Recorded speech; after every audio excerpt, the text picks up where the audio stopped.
kuyang. Hintayin ngayon ng session. Barangay session natin ngayon.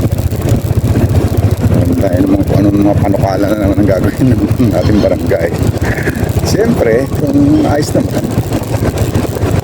ayos din tayo. Kasama tayo sa magandang magiging panukala ng barangay. Pero pag hindi maayos, siyempre, hindi natin aayutan.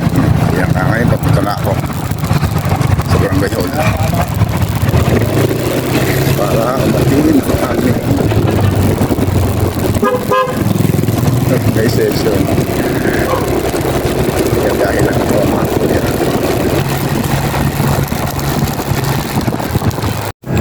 Malapit lang yung aming barangay hall dito sa aming bahay. Kaya saglit lang, nandito na ako sa aming barangay hall.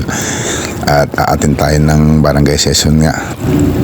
Parada lang po tayo at agad din tayong didiretso sa barangay hall. Pagdating ko sa loob ng barangay hall, mag-attendance muna ako na ako ay present ngayon sa session namin sa aming barangay. At aakyat na ako kung saan kami magkakaroon na session kasama namin ang mga kawani ng barangay. At nagsisimula lang ito nang ako ay dumating. At ang ginawa ko na lang, siyempre nakinig kung ano man yung magiging usapan sa loob ng aming barangay. Year back pa na dapat nawala na sa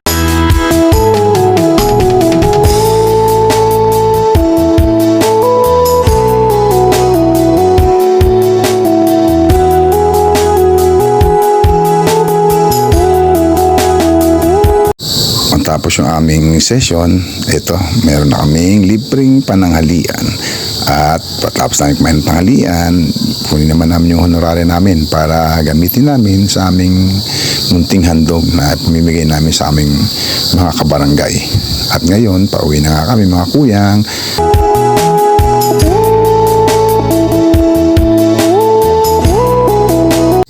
Pagdating sa tapat ng bahay ni Kagawad Capistrano ay binaba ko na siya para ako naman ay diretsong uwi na.